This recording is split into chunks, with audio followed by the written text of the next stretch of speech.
आज हम काव्य में बापू के प्रति नामक पाठ की व्याख्या का अध्ययन करेंगे। यहाँ पर कवि ने महात्मा गांधी के अनुपम व्यक्तित्व एवं उनके महान कार्यों के गुणगान का वर्णन किया है। तुम मांसहीन, तुम रक्तहीन, हे अस्थि शेष तुम अस्थिहीन। पंत जी कहते हैं, हे बापू आप मांसहीन हैं, आप रक्त से हीन है, अस्थि से हीन है। ऐसा लग रहा है जैसे आपके शरीर में तो मांस है, ना तो रक्त है, ना तो अस्थि माने हड्डियां हैं। हे अस्थि, आप तो मात्र हड्डियों के ढांचा, आपका शरीर जो है मात्र हड्डियों का ढांचा मात्र है। हे बापू ऐसा लग रहा है जैसे आपके शरीर में ना तो मांस है, ना तो रक्त है, ना तो अस्थि माने हड्डी है, वो तो हड्डियों के ढांचा मात्र है। सिर्फ क्या है, हड्डियों का ढांचा मात्र है। तुम शुद्ध बुद्ध आत्मा केवल। हे बापू आप शुद्ध बुद्ध आत्मा वाले, आप सात्विक प्रवृत्ति वाले हैं। हे बापू आप कैसे वाले हैं? सात्विक प्रवृत्ति वाले हैं।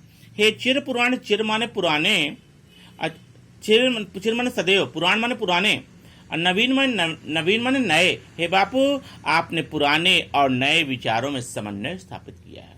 पुराने विचार और नए विचारों में आज की नवयुवा वर्ग, पुराने हमारे पूर्वज लोगों, हमारे बाबा जी जैसे विचार हैं, हमारे घर के माता पिता के विचार हैं। आज आपने बापू आपने पुराने विचारों में और नवीन विचारों में समन्वय स्थापित किया है। तुम पूर्ण इकाई जीवन के, हे बापू आप जीवन की पूर्ण इकाई हैं, जिसमें आसार भव शून्य लीन। हे बापू आप में ही भव माने संसार की शून्यता क्या है? लीन है, समाई हुई है। आधार अमर होगी। है बापू आपने जो सत्य हिंसा का आधार रखा है, उसी से भावी माने भविष्य की संस्कृति समासीन माने क्या होगी? प्रतिष्ठित होगी। उसी से भविष्य की संस्कृति प्रतिष्ठित होगी। एक पैराग्राफ और देखते हैं। तुम मांस तुम ही हो, रक्त अस्थि। हे बापू आप दुर्बल शरीर वाले हैं, इससे पहले व्याख्या क्लियर हो रही है। हे बापू तुम अत्यंत दुर्बल शरीर वाले हो, और निर्मित जिससे न युग का तन।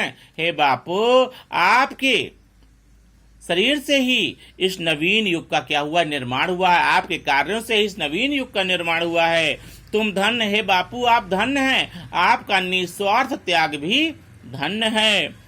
हे विश्व भोग का वर साधन, आप इस संसार को भोगने वाले श्रेष्ठ वर माने श्रेष्ठ, साधन माने साधन है। इस भस्म काम तन की रस से, हे बापू आपने भस्म काम के तन से, अपने भस्म काम तन माने शरीर की रज माने धूल से, हे बापू आपने भस्म काम शरीर की रज माने धूल से ही इस संसार के कार्यों को पूर्ण किया है। आपने संसार के कार्यों को पूर्ण किया है। और नव जग जीवन बिनेगा कह रहे हैं। नवमय नवीन जग माने जीवन, संसार का जीवन सत्य हिंसा के तानों बानों से। हे बापू इस संसार का नव जीवन सत्य हिंसा के तानों बानों से ही इस मानवता का क्या होगा? निर्माण होगा। पुनः देखिएगा। हे बापू तुम मांस तुम ही हो, रक्त अस्थि। हे बापू आप अत्यंत दुर्बल शरीर वाले हैं, इस निर्मित जिससे नवयुग का तन। हे बापू आपके तन मन शरीर से ही इस नवयुग का निर्माण हुआ है। तुम धन्य, हे बापू तुम्हारा जीवन धन्य है, तुम्हारा निस्वार्थ त्याग भी धन्य है। हे विश्व योग आप संसार को भोगने वाले श्रेष्ठ साधन हैं। इस भस्म काम तन की रस से, आपकी भस्म काम और तन मन शरीर की रज मन धूल से संसार के सारे कार्य पूर्ण हुए। आप इसको छोड़ सकते हैं, लीजिएगा। बिनेगा सत्य अहिंसा के तानों बानों से। हे बापू आपके सत्य अहिंसा के तानों बानों से इस मानवपन माने मानवता का क्या होगा? निर्माण होगा। धन्यवाद।